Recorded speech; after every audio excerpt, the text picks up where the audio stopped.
Hello guys, welcome back to my YouTube channel teach to learn. जैसा कि आपको पता है, हमने एनसीईआरटी सीरीज़ स्टार्ट करी है जिसमें हमने क्लास 7 के फुल चैप्टर्स कंप्लीट कर लिए हैं और क्लास 8 के भी हम 12 चैप्टर्स कंप्लीट कर चुके हैं।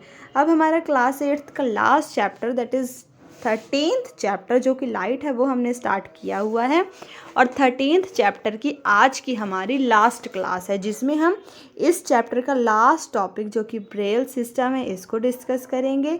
इससे पहले हम इस चैप्टर को पूरा अच्छे से डिस्कस कर चुके हैं। प्रीवियस वीडियो में हमने विजुअली इम्पेयर्ड पर्सन कैसे रीड और राइट कर सकता है, किन चीज़ों का यूज़ करके वो ये कर सकते हैं उसके बारे में अच्छे से पढ़ा। ऑप्टिकल नॉन ऑप्टिकल एड्स इन सब के बारे में समझा। अगर आपने अभी तक प्रीवियस वीडियोस नहीं देखी हैं तो डिस्क्रिप्शन में दिए गए लिंक से आप उन्हें देख सकते हैं। और आज की वीडियो में हम बात करेंगे what is Braille system. Braille system है क्या? तो चलिए बिना समय गंवाए हम अपनी वीडियो को स्टार्ट करते हैं। The most popular resource for visually challenged person is Braille. अब प्रीवियस वीडियो में हमने बहुत चीज़ें पढ़ी विजुअली इम्पेयर्ड पर्सन के लिए, बट जो मोस्ट इम्पॉर्टेंट रिसोर्स है वो असल में क्या है? ब्रेल है।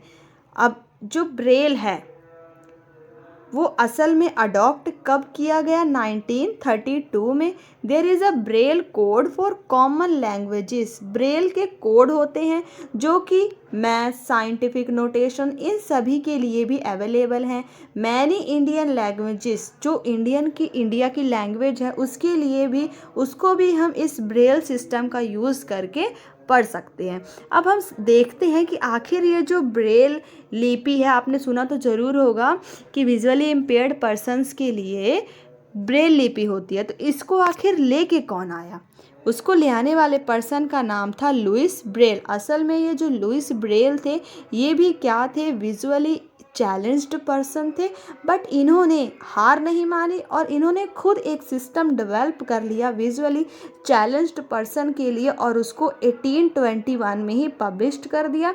बट अभी जैसे कि हमने देखा कि जो सिस्टम है उसको अडॉप्ट कब किया गया? 1932 में। अब इसमें होता क्या है? जो ब्रेल सिस्टम है उसमें 63 डॉट पैटर्न्स होते हैं और करेक्टर्स। डॉट पैटर्न्स या फिर करेक्टर्स होते हैं 63। Each character represent a letter, a combination of letters, a common word और a grammatical sign.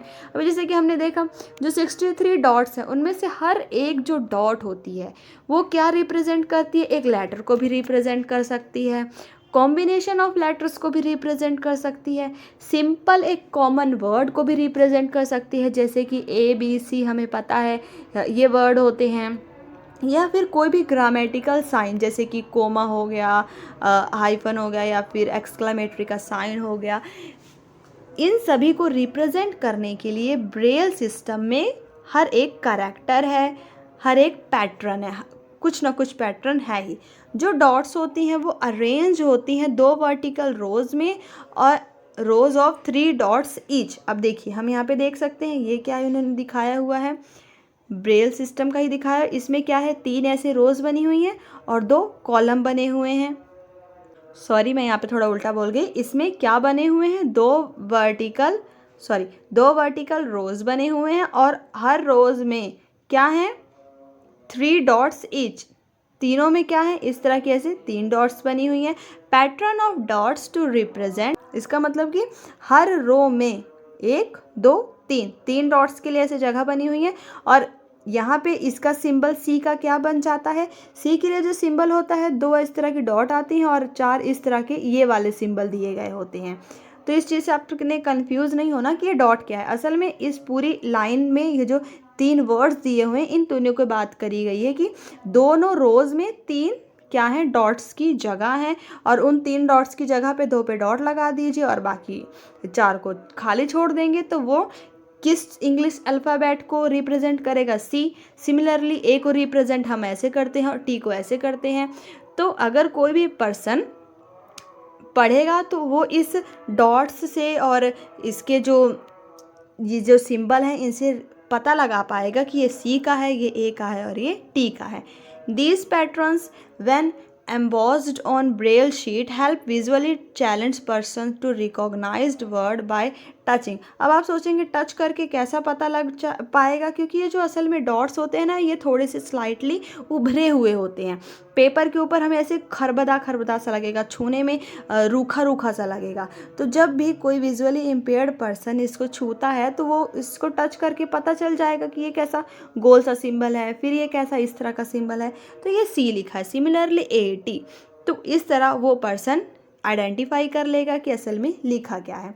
Visually impaired person learn the brain system, उसको जैसे कि सिमिलरली अगर हमें कोई भी इंग्लिश सीखनी है तो हम सबसे पहले ABC सीखते हैं। सिमिलरली अगर कोई भी विजुअली इम्पेयर्ड पर्सन है, वो इसको शुरू से सीखना चाहता है तो उसको बिल्कुल लेटर से ही स्टार्ट करना पड़ेगा, उसके बाद स्पेशल कैरेक्टर्स, देन लेटर के कॉम्बिनेशंस को समझना पड़ेगा। Method depend upon recognise by touching. अब हमें पता है इसका मेथड क्या है कि सिर्फ टच करने से ही हम इसको पता लग पाएगा। और इसमें एक चीज़ और है, टच करना तो ठीक है, बट उसके बाद हमें उस चीज़ को अपने दिमाग में मेमोराइज भी करना पड़ेगा, ताकि उसको टच करते सीधा हमारे दिमाग में आ जाए कि असल में अच्छा ये जो सिंबल है ये सी का है। Braille text can be produced by hand. जो ब्रेल लिपि होती है इसको हाथों से भी प्रोड्यूस किया जाता है और इसको मशीन से भी कर सकते हैं। और आजकल तो टाइपराइटर डिवाइस और प्रिंटिंग मशीन्स भी डेवलप हो चुकी हैं जो इस ब्रेल टेक्स्ट को प्रोड्यूस करती हैं। अब हम यहाँ पे हेलन किलर के बारे में पढ़ लेते हैं कि असल में ये कौन थी। अब हमें पता है कुछ विजुअली इम्पेयर्ड पर्सन इंडियंस भी हैं जिन्होंने बहुत सारी अचीवमेंट्स अपनी ज़िंदगी में पाई हैं, जैसे कि Divakar, a child prodigy has given amazing performance as a singer. जो दिवाकर थे वो क्या थे, विजुअली इम्पेयर्ड थे, बट वो बहुत ही जाने माने अच्छे सिंगर बने। और रविंद्र जैन जो बिल्कुल जब बॉर्न हुआ तो बिल्कुल विजुअली इम्पेयर्ड थे, बट फिर भी इन्होंने अपनी डिग्री इलाहाबाद से अटेन करी और फिर सिंगर, म्यूज़िक कंपोज़र, इस चीज़ में बहुत ही अच्छा नाम कमाया। लाल अडवाणी ये भी क्या थे, विजुअली इम्पेयर्ड थे, बट इन्होंने भी special education and rehabilitation of disabled in India, इसके लिए एसोसिएशन इस्टेब्लिश्ड करी। और साथ ही में बिसाइड दिस ही रिप्रेजेंट, इन्होंने इंडिया को ब्रेल प्रॉब्लम में रिप्रेजेंट किया यूनेस्को में। एंड देन हेलन किलर कौन थी, एक अमेरिकन ऑथर और लेक्चरार थी। ये असल में बहुत वेल नॉन एंड इंस्पायरिंग है विजुअली चैलेंज्ड पर्सन के लिए, क्योंकि इन्होंने अपनी शी लॉस्ट हर साइट, इन्होंने अपनी आँख तब खो दी when she was 18 years old, जब ये 18 मंथ्स ओल्ड, जब ये 18 महीने की थी तभी इन्होंने अपनी आंखें खो दी। But because of her resolve and courage, पर इन्होंने फिर भी हार नहीं मानी और अपनी हिम्मत के बल पे she could complete her graduation from a university, इन्होंने अपनी ग्रेजुएशन यूनिवर्सिटी से कंप्लीट करी। और इन्होंने बहुत सारी बुक्स भी लिखी, जिसमें से एक बुक है the story of my life. तो ये बहुत ही ज़्यादा इंस्पायरिंग स्टोरीज़ हो सकती हैं उन पर्सन के लिए जो विजुअली इम्पेयर्ड पर्सन है। तो आपके अगल बगल अगर कोई भी ऐसा पर्सन आपको दिखता है तो आपको उसकी हिम्मत बढ़ानी चाहिए, ना कि उसको नीचा दिखाना चाहिए। तो चलिए हम जल्दी से पूरा रिवीजन कर लेते हैं कि इस पूरे चैप्टर में हमने क्या पढ़ा।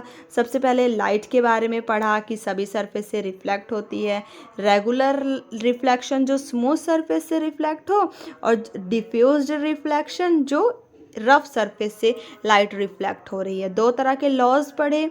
फर्स्ट लॉ क्या था, angle of incidence is equal to angle of reflection. And then second law हमने क्या पढ़ा कि इंसिडेंट रे, रिफ्लेक्टेड रे और जो नॉर्मल है, तीनों एक ही प्लेन पे लाई करती हैं। प्लेन मिरर कैसी इमेज फॉर्म करता है, उस लेटरल इन्वर्जन टाइप की। दो मिरर अगर एक दूसरे के सामने इंक्लाइंड है तो मल्टीपल इमेजेस बनाते हैं वो।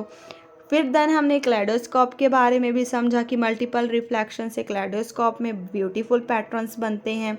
सनलाइट जो हमें वाइट कलर की दिखती है, असल में उसमें 7 कलर्स होते हैं, जिसमें हमने रेनबो के बारे में पढ़ा। कि रेनबो कैसे बनता है। देन हमने डिस्पर्जन को देखा कि स्प्लिटिंग ऑफ लाइट, जब लाइट की जो स्प्लिटिंग हो रही है उसके ही कलर्स में, तो उसको हम डिस्पर्जन कहते हैं। उसके बाद हमने आइज़ के पार्ट्स देखे, cornea, iris, pupil, lens, retina, optic nerve, इन सब के बारे में हमने समझा था। और इस पार्ट को तो, आई के पार्ट को तो मैंने बहुत ही अच्छे से समझा रखा है। अगर आपने नहीं देखा है तो आप अभी ही डिस्क्रिप्शन में दिए गए लिंक से इस वीडियो को देख सकते हैं। जो एक नॉर्मल आई है वो कितने डिस्टेंस तक किसी ऑब्जेक्ट को देख सकती है, 25 सेंटीमीटर तक, इस चीज़ को भी हमने देखा। दैन हमने विजुअली इम्पेयर्ड पर्सन के बारे में समझा कि कैसे वो ब्रेल सिस्टम से उनकी ज़िंदगी आसान हो जाती है, वो भी अच्छे से पढ़ लिख सकते हैं। विजुअली इम्पेयर्ड पर्सन जब विजुअली इम्पेयर्ड होते हैं तो उनकी अदर सेंसेस और ज़्यादा डेवलप हो जाती हैं, जिससे वो इन्वायरमेंट के साथ अच्छा इंटरेक्शन कर सके। तो यहाँ पे फिनिश होता है हमारा क्लास 8th का 13th चैप्टर। अगर अभी भी आपको इस चैप्टर में कोई भी डाउट है तो आप बेझिझक कमेंट बॉक्स में कमेंट करें। वीडियो आपको जैसी भी लगती हो, अच्छी या बुरी, आप प्लीज़ उसे कमेंट बॉक्स में कमेंट करके ज़रूर बताया करें। इससे थोड़ा सा मोटिवेशन मिल जाता है कि ठीक है, अगर हमारी वीडियो अच्छी लग रही है तो खुशी मिलती है, और अगर बुरी लग रही है तो हम अपनी वीडियो को सुधारने की कोशिश करेंगे। वीडियो पसंद आई हो तो इसको लाइक करें, इसे अपने फ्रेंड्स के साथ शेयर करना ना भूलें। इसी तरह की और वीडियोस देखने के लिए चैनल को सब्सक्राइब कर लें। Thanks for watching.